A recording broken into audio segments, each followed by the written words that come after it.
আমাকে যদি বলে যে বাংলাদেশের শিক্ষা ব্যবস্থা আপনি কত নাম্বার দেবেন, আমি বলবো 5 দিবেন। মুখস্থ বিদ্যা, এই মুখস্থ বিদ্যা দিয়ে জীবনে কিচ্ছু হয় না। আমাদেরকে কি শেখানো হয়? উত্তর মুখস্থ করা। এটা কোথায় কাজে লাগাবে?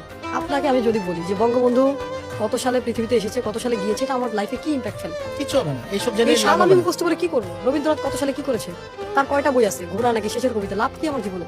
প্রশ্ন করা শেখায়। বাট আপনি দেখেন, যেখানে যান, ইউটিউবে গেলে আপনাকে প্রশ্ন করতে হবে, চ্যাটজিপিটিতে গেলে প্রশ্ন করতে হবে, জীবনে যা চান প্রশ্ন করতে হবে। আপনি কোনো কিছু জানতে চাইলেই প্রশ্ন করতে হবে। সো উইদাউট কোশ্চেন আপনি কিভাবে বড় কিছু হবে?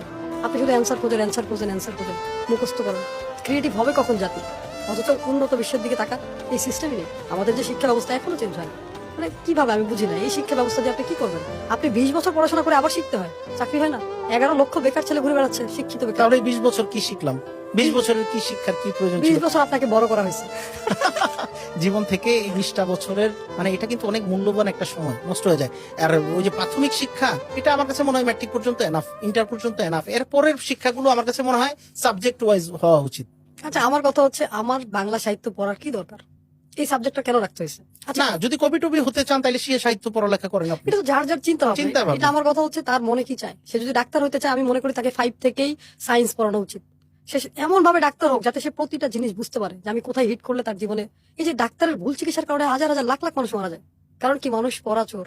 সে ডাক্তারি শিখতে যেও চুরি করছে, মুখস্থ বিদ্যা মুখস্থ করেছে, পড়ার জন্য উত্তর দিয়েছে, এখন মনে শেষ। থাকতেছে না। এখন আর মনে থাকতেছে না। কারণ সে যদি প্র্যাকটিক্যালি করতো। আচ্ছা আমাকে বলেন, এমবিবিএস করার পরে আবার ইন্টার্নি করতে হবে কেন? তার জীবন থেকে কতগুলো সময় নষ্ট না? তাহলে এমবিবিএস এ কি শিখাইলো তাকে? মাস্টার্স পাস করে আবার কম্পিউটার কেন শিখতে হবে? মাস্টার্সের ভেতরেই থাকতো ওই সাবজেক্ট গুলো, এই যা যা যা দরকার এই সাবজেক্ট গুলো। 20 বছর শেখার পরে ইংলিশ বলতে পারি না আমরা, হুম। তাহলে কি ইংলিশ শেখায়? এই শিক্ষা ব্যবস্থা আমাদেরকে শেখায় দাসত্ব। বিবিএ করার পরে সে চাকরি খোঁজে, তাহলে তার বিজনেস লার্নিং নেওয়ার কি দরকার? মানে আমি যখন এই প্রশ্নগুলো বলে, সবাই বলে যে আপনি কি প্রশ্ন করেন এগুলো? এটা তখন মানুষের কাছে উল্টা মনে হয়।